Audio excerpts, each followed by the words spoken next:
Hello, hello, bienvenue sur le podcast Pro et Serein, où nous pensons que les techniques qui facilitent la vie pro et perso devraient être connues du plus grand nombre. Nous testons et validons pour vous ce qui, selon nous, marche le mieux, pour vous permettre de vivre votre vie selon vos propres termes.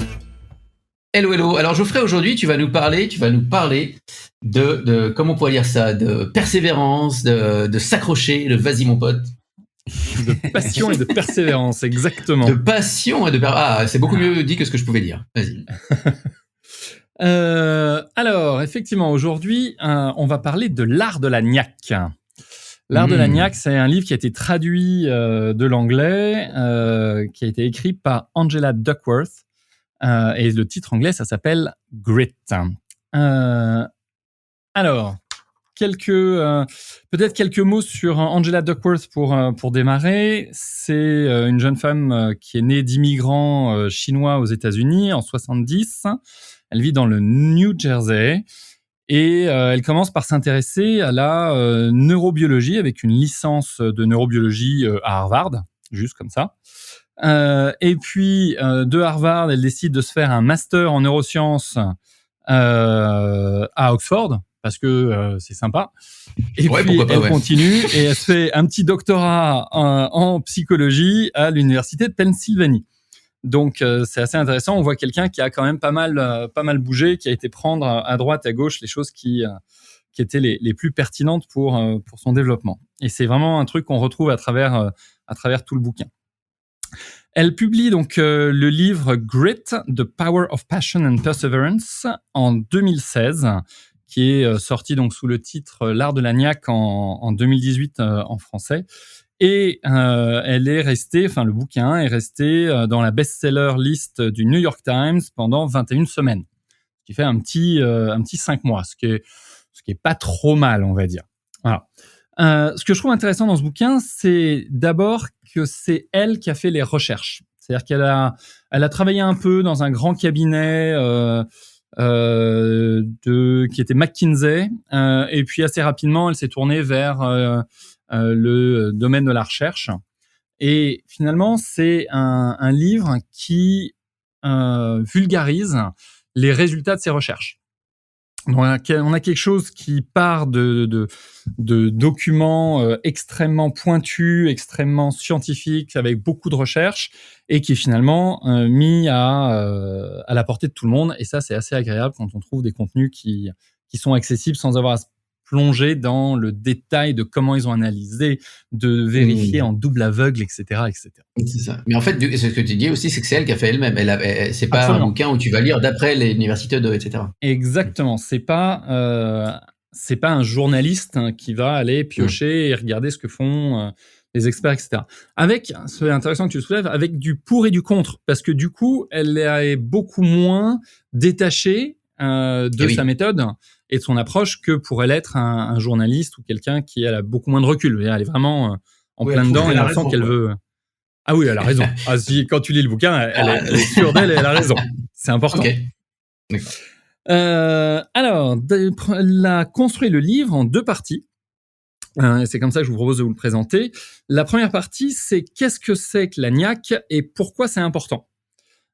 Et puis, une fois qu'on a compris ce que c'est et pourquoi c'est important, et ben du coup, comment est-ce qu'on fait pour le développer, pour développer sa niaque, pour développer cette persévérance. Alors, qu'est-ce que c'est ? En fait, elle dit que la niaque, c'est la combinaison de la passion et de la persévérance. C'est ça qui est très important. Pourquoi pour elle, c'est la combinaison des deux ? Si on imagine 2 cercles sous forme de diagramme de veine, donc 2 ronds qui se croisent au milieu, on en a un qui représente la passion, on en a un qui représente la persévérance, et la niaque, c'est ce qui va être entre les deux. C'est l'espace qui recoupe les 2 cercles du diagramme de veine. La passion, pourquoi ? Parce que c'est quand on est passionné, c'est quand on a envie de creuser les choses, quand on avance spontanément sur des sujets qui nous intéressent et qu'on avance, que du coup, on va limiter les distractions. Et elle trouve dans la passion le côté « je ne suis pas distrait facilement, je ne m'éparpille pas, je pars pas dans toutes les directions, je sais ce qui me passionne, ça me drive, et du coup, c'est là-dessus que je mets tout mon focus et toute ma concentration. » Donc ça, c'est vraiment le premier bloc. Le deuxième, c'est la persévérance.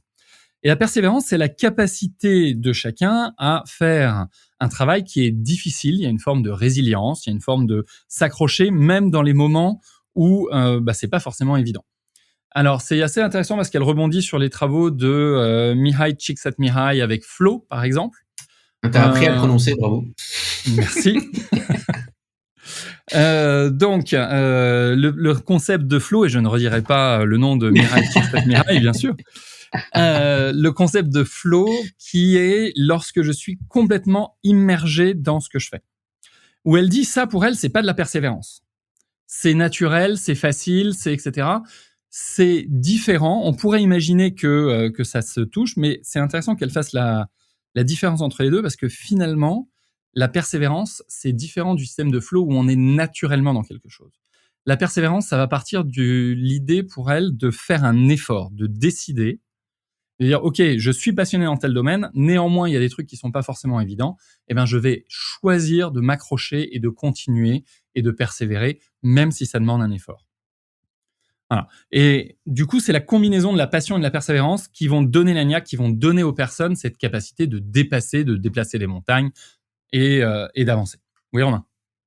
Mais alors, ça veut dire, si je suis la logique, qu'on peut être dans le flow sans être sur un truc qui nous passionne.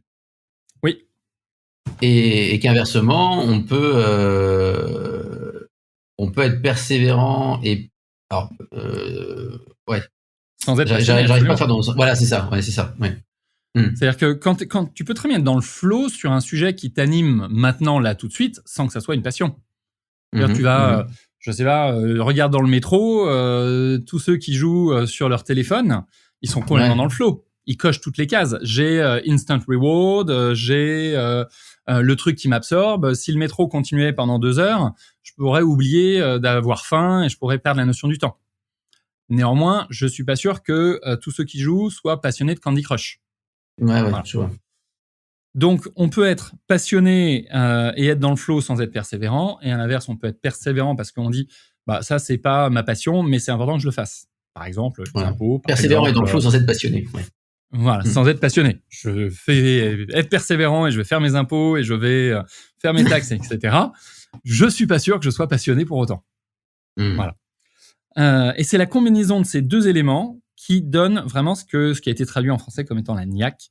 Donc vraiment ce côté qui va permettre, quand ça s'exprime pleinement, de déplacer des montagnes et vraiment d'avancer et d'arriver à des résultats impressionnants. Voilà. Donc ça, c'est les deux éléments qui constituent Grit. Et elle dit que finalement, l'effort, la notion d'effort, est doublement important. D'abord, l'effort est important parce que quand on part d'une compétence et qu'on fait des efforts, on va développer, on va dire pas une compétence, on va dire une facilité, talent. Quand je pars, j'ai une facilité dans quelque chose et je fais des efforts, je vais développer une capacité. Et une fois que j'ai cette capacité, quand je continue à faire des efforts, je vais développer des résultats. Et c'est justement ces résultats-là qui vont alimenter la notion de passion et mon envie de persévérer. Et ça, je trouvais ça assez intéressant. Elle rejoint beaucoup le livre dont on avait déjà parlé, qui est So Good They Can't Ignore You, ou de Cal Newport, où dans son premier chapitre, il dit mais arrêtez. Alors c'est un peu contraire à ce que je viens de dire, mais pourtant ça se rejoint. Bear with me, comme on dit. Cal Newport, dans son bouquin, dit arrêtez de suivre votre passion. Votre passion, typiquement, il prend l'exemple d'une jeune femme qui est directrice dans la finance, qui découvre le yoga et qui demain dit j'arrête tout pour être prof de yoga, et qui se retrouve avec des petites difficultés parce que ça marche pas, parce que c'est difficile, parce que on passe pas d'un certain niveau de revenu à un autre de manière aussi simple. Donc, ce que dit Cal Newport dans son livre tellement bon qu'ils ne peuvent pas vous ignorer, il dit arrêtez de suivre votre passion. Suivez vos intérêts. Regardez ce qui est intéressant pour vous et allez creuser vos intérêts. C'est à ce moment-là que vous en ferez des passions qui vont vous épanouir. Et elle le rejoint sur cette notion-là. C'est-à-dire que la notion de passion, quand elle parle de le talent plus l'effort, ça vous donne les capacités plus l'effort, ça vous donne des résultats, elle reprend moi j'ai retrouvé beaucoup de parallèles là-dessus. Elle reprend cette notion de dire, il y a beaucoup de gens qui sont pas passionnés. La plupart des gens ont pas forcément une passion. Et pourquoi est-ce qu'ils n'ont pas une passion? C'est parce qu'ils attendent d'être passionnés pour démarrer. Alors que toute la notion des sciences cognitives dit démarre, regarde ce qui t'intéresse, creuse tes intérêts, et plus tu vas creuser, plus tu vas faire d'efforts, plus tu vas être curieux, plus tu vas pratiquer, plus tu vas faire, et plus tu vas développer ta passion. Voilà. Et je trouvais que c'était assez intéressant que, même si elle note la passion comme étant un élément constitutif de la niaque, bah finalement, cette passion, elle est nourrie à travers les efforts, à travers le travail et à travers les résultats qu'on a au fur et à mesure du chemin. Voilà. Des questions jusque-là? Non, moi j'aime bien l'idée que c'est plus une remarque. Hein. Ouais, plus une remarque. Moi j'aime bien l'idée de se dire que la passion se développe et que finalement, là, presque elle pourrait se choisir, presque. Mais complètement. Complètement. C'est ce que beaucoup de personnes, en tout cas de ce que je lis au niveau des neurosciences, développent en disant si j'ai un intérêt dans tel domaine, je peux proactivement choisir d'en faire une passion ou pas. Ouais, parce que des fois, on se dit, j'ai pas de passion, je sais pas quoi faire. Enfin, tu vois, il y a un côté un peu comme ça, comme si certains l'avaient et d'autres pas, et que c'était un truc inné. Et j'aime bien l'idée de se dire, mais finalement, il faut quand même avoir des centres d'intérêt, quand même, au départ, sinon ça marche pas du tout. Mais de se dire, ce truc-là, a priori, m'intéresse, en tout cas, j'ai un intérêt à aller là-dedans. Et que ça se développe, en fait, finalement, par l'énergie que je vais y mettre. C'est exactement aussi. Ça. C'est le petit prince. C'est l'attention que tu portes à ta rose qui rend ta rose importante pour toi. Voilà. Et quelque part, la passion, c'est ça. C'est plus j'investis de temps et plus j'investis d'énergie et plus j'investis de mon attention dans cette activité, et plus je vais avoir l'impression d'être passionné. Ouais. Enfin, en tout cas, il y a un truc minimum à faire pour que la passion commence à venir, quoi. C'est comme Absolument. si, voilà, il y avait un point de non-retour à un endroit où, si j'ai développé. Tout à fait. C'est-à-dire que tu pars d'un centre d'intérêt, tu pars de quelque chose qui t'intéresse. Quelque chose où tu as une curiosité naturelle, spontanée. Tiens, comment ça marche ce truc? Tiens, c'est quoi l'espéranto, etc. par exemple. Oui, j'y pensais en même temps en t'écoutant tout à l'heure. Non. Voilà. Là, je vais faire un pont sur quelque chose que j'ai pas lu, mais qui me paraît très logique. On sait que plus on va pratiquer quelque chose, plus on va créer des autoroutes neuronaux. C'est-à-dire que si j'ai une pratique que je fais une fois de temps en temps, c'est l'équivalent d'un chemin de terre. Et si, par exemple, je croise mes bras et je les croise toujours de la même manière, neurologiquement, j'ai une autoroute qui est, voilà, je croise les bras, c'est telle position et je le sens tout de suite. Et je me demande à quel point, mais ça c'est complètement mon interprétation et je l'ai pas lu et je n'ai rien pour supporter ça, mais c'est plus une question qui vient en me disant, mais en quoi le fait de pratiquer un intérêt et de creuser et de développer cette passion développe au niveau neuronal ces autoroutes qui finalement fait que c'est agréable par la suite de les emprunter. Essayez de croiser vos bras dans le mauvais sens et vous allez voir que c'est inconfortable. Donc, le fait de croiser les bras toujours de la même manière, c'est confortable, c'est habituel, c'est agréable, on revient sur les habitudes, etc. Voilà. Donc, plus je pratique, plus je développe ma passion. Tu disais ? Ça me fait penser aussi au système réticulaire, c'est-à-dire qu'à partir du moment où j'ai un intérêt et que je commence à travailler dessus, forcément, je vais inconsciemment m'intéresser à des choses qui relèvent de ce domaine-là. Lorsque je considère acheter une nouvelle voiture, ou lorsque j'ai acheté une nouvelle voiture, je la voyais pas dans la rue et maintenant je la vois absolument partout. Et j'ai l'impression que tout le monde a la même voiture. On est entièrement d'accord. Voilà, donc elle part de cet élément que je trouve intéressant, qui est récurrent avec d'autres choses, donc je trouvais que c'était chouette, important de le souligner. L'autre élément, c'est qu'elle dit que pour vraiment bien comprendre ce que c'est la niaque, le côté passion, persévérance, il y a une notion, il faut que ça soit aligné avec vos objectifs. Avec les buts. Et là, on retrouve une notion de GTD qu'on aime bien, de partir d'en haut, de la vision, de partir du sens, de où est-ce que l'on se voit, où est-ce que l'on a envie d'aller, etc., pour descendre dans qu'est-ce que je vais faire de ma journée. Et elle dit c'est la même chose, c'est-à-dire que si vous voulez développer votre niaque, si vous n'avez pas une vision claire de vos objectifs tout en haut, ça va être hyper difficile pour vous de développer votre niaque. Parce que quoi ? Parce que tu n'auras pas la persévérance ou parce que la persévérance, comme c'est quelque chose qui est choisi, il faut que ça soit choisi pour les bonnes raisons quelque part. Si tu sais que tu as une phase qui est difficile, si tu sais que tu as un obstacle, mais que tu sais en même temps que ça correspond à qui tu veux être parce que tu as défini que tu allais courir un marathon, parce que tu as défini que tu allais courir un trail, parce que pour toi, le succès de ta boîte, c'est important, parce que ton mariage, c'est essentiel, peu importe la vision que tu mets en haut, mais dans les moments difficiles, ça fait partie des choses qui vont te soutenir.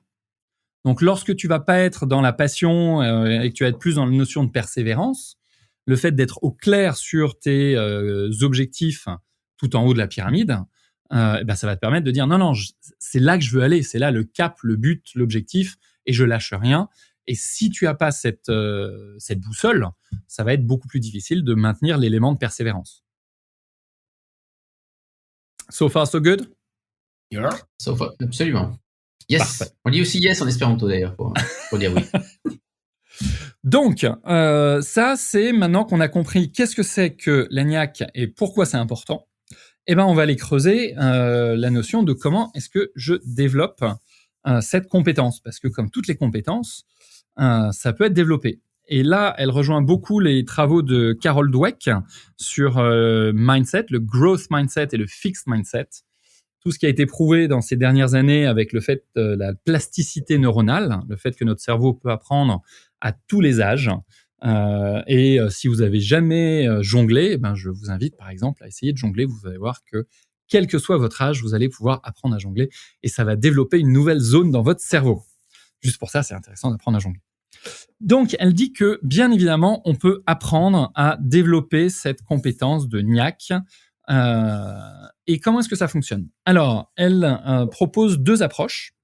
Soit je fais ça de l'intérieur vers l'extérieur, soit je fais ça de l'extérieur vers l'intérieur. Alors, la première, ce qui est intéressant, et pour ces 2 approches, elle va décliner différents éléments. D'abord, il faut qu'il y ait un intérêt. Comment développer votre NIAC? Il faut déjà aller chercher qu'est-ce qui vous intéresse, qu'est-ce qui stimule votre curiosité. Ensuite, on va aller travailler sur la notion de pratique. Voilà. Et là, elle rejoint beaucoup la notion de pratique on purpose. Donc, je pratique la pratique délibérée. C'est pas juste je fais mes exercices sans y réfléchir. C'est vraiment je vais pratiquer de manière délibérée. Je vais y revenir dans un instant. Ensuite, je m'aligne sur la notion de purpose, d'objectif, de fait que ça ait un impact. Parce que pour moi, si on veut développer la persévérance, en tout cas c'est ce qu'elle défend, c'est important que ça ait un impact. Et elle va revenir sur un point que je trouve intéressant, qu'on ne voit pas beaucoup, qui est la notion d'espoir. C'est-à-dire qu'il faut qu'il y ait une croyance que ce à quoi vous travaillez, ce à quoi vous œuvrez, il faut que vous ayez l'espoir que ça puisse faire bouger les choses, si vous voulez développer cette notion de NIAC. Voilà, alors à quoi ça ressemble ces 4 éléments lorsqu'on l'approche de l'intérieur vers l'extérieur? Donc l'intérieur vers l'extérieur, c'est-à-dire que je vais d'abord me changer moi, et le fait de me changer moi va changer mon environnement, va changer les choses autour de moi et va m'aider à contribuer à cette notion à développer cette notion de NIAC. Donc, découvrez vos intérêts. Donc découvrir vos intérêts, ça peut être vraiment une notion déjà au début d'explorer, d'être curieux, et on aime bien ça dans GTD, parce que quand on est curieux et qu'on cherche à découvrir ses intérêts, il faut noter les choses. Et c'est la première habitude de GTD, je capture tout ce qui me passe par la tête. Et alors, elle le dit pas de manière aussi GTDiste, mais elle dit quand même, notez tout ce qui retient votre attention. Regardez ce que vous avez fait de votre temps dans la semaine. Regardez ce que vous allez faire de votre temps dans la semaine prochaine. Regardez finalement ce qui naturellement et spontanément retient votre attention. Voilà. Et là, je trouve qu'il y avait un parallèle intéressant effectivement avec GTD, parce que si je note, si j'ai déjà l'habitude de capturer, peut-être qu'il y a plein de trucs que je balance dans ma liste un jour peut-être, et que c'est un bon point de départ pour aller regarder le type d'intérêt. Ça va peut-être que, j'en sais rien, faire du surf, du kitesurf ou du snowboard ou de la poterie ou du piano, ça va pas être une passion qui va changer le monde. Mais en tout cas, le fait de trouver des familles de passions va peut-être vous donner une certaine appétence pour un type d'activité dans lequel vous pouvez creuser, vous intéresser, etc.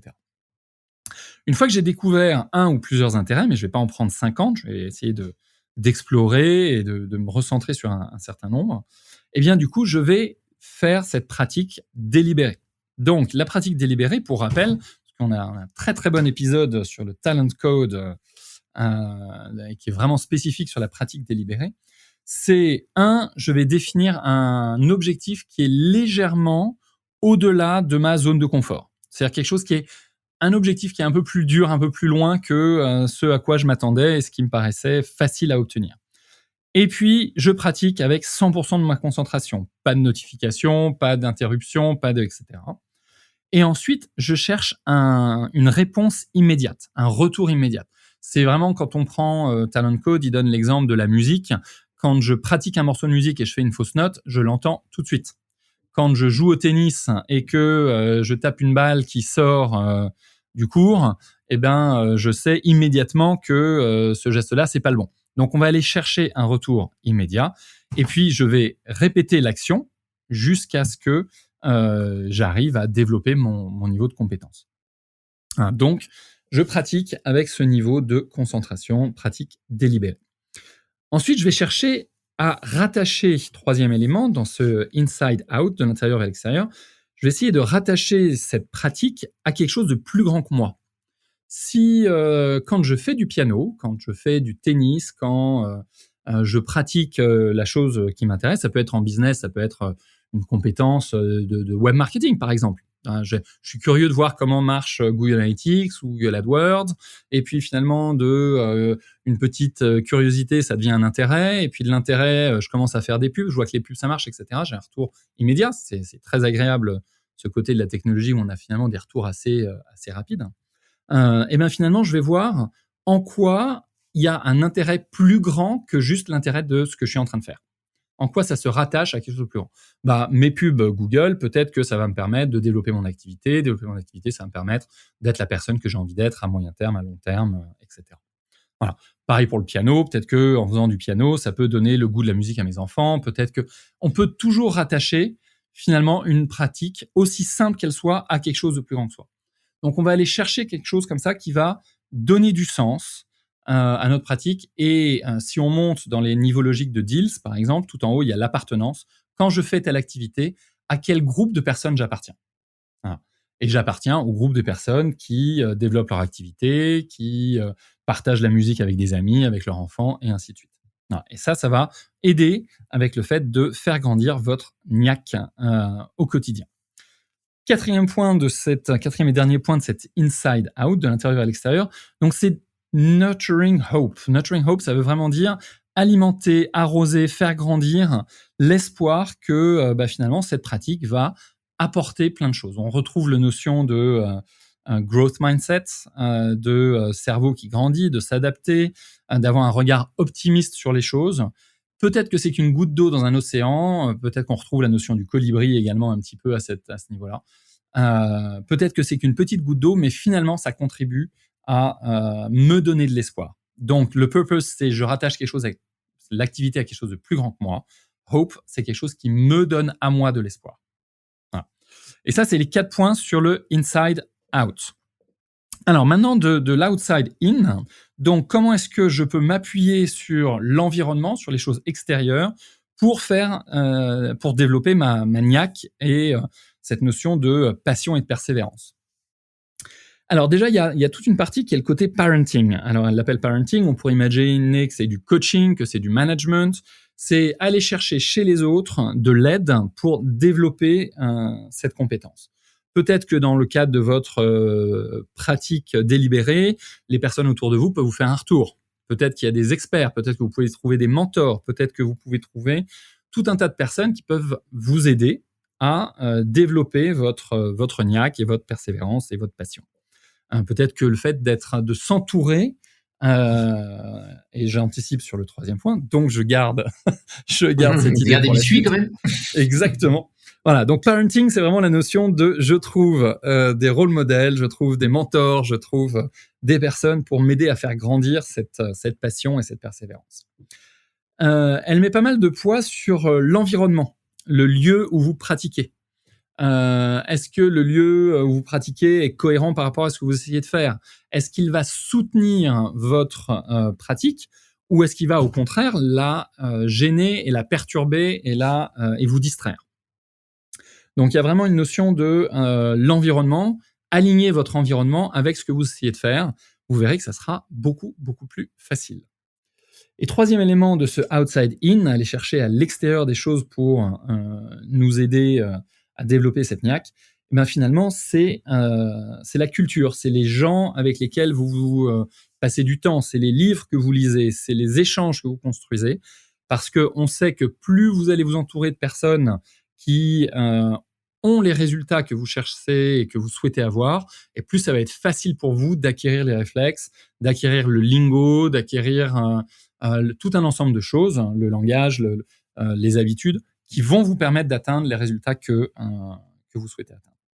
Voilà, donc je trouve que c'était assez intéressant comme livre, justement parce que finalement, il y a une notion de persévérance pour s'accrocher lorsque c'est difficile, mais si on applique tous les éléments de comment je fais pour développer ma niaque, eh ben, je m'aperçois qu'il y a beaucoup de choses qui se font naturellement. Je veux dire, trouver un intérêt, creuser un intérêt dans lequel j'ai déjà une curiosité spontanée, c'est pas plus difficile que ça. Et pourtant, il y a plein de gens dans les discussions autour de vous. Je suis sûr que il y a plein de gens qui vous disent « mais j'ai pas de passion, je sais pas quoi faire, je suis pas sûr d'être intéressé ni là-dedans ni là-dedans. » Non, c'est pas grave, on en prend un et on creuse. Juste comme ça, parce qu'on est curieux. Et on avance. Et puis, on fait un peu de pratique délibérée. Et puis finalement, on s'aperçoit que ça fait partie de quelque chose de plus grand. Et de quelque chose où on part comme étant la niaque, il faut que j'ai la niaque, faut que je fasse, qu'on s'accroche, ou c'est dur, ou machin, ou etc. Ben, on remet les pendules un peu à l'heure et on se dit, mais en fait, ça peut se faire de manière assez naturelle et assez spontanée. Et j'aime bien ce côté facile, en fait. J'aime bien l'idée de développer de la niaque de manière facile. Ça veut pas dire qu'il n'y aura pas des moments difficiles, ça veut pas dire qu'il n'y aura pas des moments où il faut s'accrocher, mais en tout cas, il y a la possibilité de mettre d'aligner, on va dire, les planètes pour que ça se fasse le plus spontanément et naturellement possible. Voilà. Mmh. Je sens que mes comparses ont été particulièrement inspirés par ce partage. Attentif. Attentif, pardon, c'est le terme. Non, mais je trouve qu'il y a un côté... En fait, j'ai l'impression que finalement, on se donne les raisons de s'accrocher. C'est-à-dire que tu vois, les phases préliminaires que tu décris, là, le fait de trouver un intérêt, de s'intéresser à des choses, etc., c'est comme si finalement, on sait bien que pour arriver au bout, forcément, ça va être un petit peu dur à certains moments, tout n'est pas toujours tout facile. Mais quelque part, en faisant ça au préalable, on se donne des raisons plus tard de se dire, mais si ça t'intéresse, rappelle-toi pourquoi tu le fais et continue, quoi, et accroche-toi. Et c'est un peu le pendant de faire ça au début, de mettre, alors que c'est l'objectif qu'on a à la fin. Donc, je fais le lien aussi un peu avec ça, quoi. Commencer par la fin, c'est un peu qu'on avait dans le Covid, là, commencer avec la fin en tête. Absolument. Je sais où j'ai envie d'aller. Je sais pas quelle forme ça va prendre, mais je sais que c'est la direction qui m'intéresse, qui m'inspire, etc. Et puis, je trouve que ça... Pardon, vas-y. Ouais. Non, vas-y.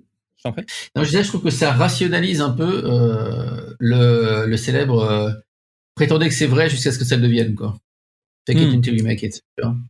Où finalement, tu vas te mettre en costume, t'as aucune raison de ton costume, mais parce que les gens dans ce milieu-là se mettent en costume pour faire ce genre de truc, et donc tu te mets, quoi. Et puis au fur et à mesure, tu fais partie de ces gens-là. Exactement. Okay. Et finalement, on sait que ça marche. Voilà. Ouais. Donc voilà, donc prenez, si vous n'avez pas envie de démarrer tout d'un coup, vous en prenez un petit bout, creusez, c'est quoi votre intérêt, si vous avez l'impression de jamais avoir de passion. C'est quoi votre intérêt, soit pro, soit perso, et puis vous voyez comment vous pouvez alimenter, développer cet intérêt et voir si ça peut se développer en passion. Et ce qui est intéressant aussi, c'est que finalement, on peut redévelopper une passion à n'importe quel moment. Lorsqu'on est arrivé à un niveau qui nous satisfait d'une activité pro ou perso, très bien, on passe. J'ai plus de satisfaction, j'ai été jusqu'au bout de l'aventure dans ce sujet-là. Je vais me trouver une autre passion. Et souvent, les gens qui ont des grandes passions, qui font des activités, qui bossent pendant longtemps sur des sujets, derrière, quand ça se fait plus, se retrouvent un peu démunis. Et je trouve que c'est intéressant de voir qu'il y a une méthode pour redévelopper une autre passion sur d'autres sujets, sur d'autres activités.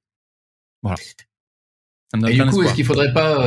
Ouais, c'est ça, c'est vrai. Mais en complément de ça, se donner comment on fait pour trouver un intérêt. J'ai cité en fait de quelqu'un qui dit ouais, moi de toute façon, rien m'intéresse, je sais pas. Comment tu... C'est vrai, faut partir de là quand même, il y a un point de départ. Et à ce moment-là, on va aller creuser, on va faire plein de petites actions dans plein de domaines différents. On peut partir sur une roue de la vie, au niveau physique, au niveau émotionnel, au niveau relationnel, au niveau de la gestion du temps, etc. et creuser chaque secteur pour voir, ah bah si, ça m'intéresse, ah bah bon, ça, je l'ai rencontré, mais ça m'a pas intéressé plus que ça, et ainsi de suite. Et c'est en creusant, en posant des questions qui vont stimuler la curiosité, qu'on va assez rapidement aller trouver des intérêts. Ça n'a pas besoin d'être quelque chose de gros, hein. Ça peut être un intérêt, quelque chose de très simple, et on peut en 10 minutes trouver une liste d'une vingtaine d'intérêts qui pourraient être intéressants à creuser. Ah non, je connais quelqu'un comme ça qui s'est pris de passion pour la couture, en fait. Qui est parti d'un truc très simple, c'était même un besoin de repriser les chaussettes, tu vois, plutôt que jeter les chaussettes. Quand elles ont un trou, bah tiens, je vais les repriser. Et puis, c'est intéressant. Alors d'abord, repriser les chaussettes comme ça, c'est pas forcément le plus compliqué, donc tu commences à le faire. Puis, voilà, au bout d'un moment, la personne s'est pris un peu au jeu. Tu vois, c'est un peu ça l'idée, c'est le mot de se dire, se prendre au jeu. Et puis de plus en plus, et maintenant, on fait des trucs de fou, quoi. Mais les jeux vidéo connaissent ça très très bien, parce que les premiers niveaux sont super simples. Ouais, c'est toujours facile, c'est vrai. Les premiers niveaux, c'est toujours facile, c'est le tutoriel, c'est etc. Donc du coup, tu fais 2 niveaux de jeux vidéo. C'est super facile, je suis super fort, je le sens vraiment bien, ce jeu. Et puis finalement, on y passe des heures et des heures parce qu'on on s'est fait attraper dans le truc. Ouais. Voilà. Donc une petite recette pour développer votre niaque et n'hésitez pas à nous partager si ça marche, si c'est difficile, si vous avez des questions. N'hésitez pas à nous faire des retours. Merci beaucoup. Merci, Geoffrey. Pro et Serein, c'est fini pour aujourd'hui. J'espère que l'épisode vous a plu. Si c'est le cas, n'hésitez pas à vous abonner, à en parler autour de vous et pourquoi pas à nous laisser un commentaire soit sur votre plateforme préférée, soit même sur le forum du site www.proetserein.com qui est en accès libre à la lecture. Restez pro, restez serein et nous vous retrouvons au prochain épisode.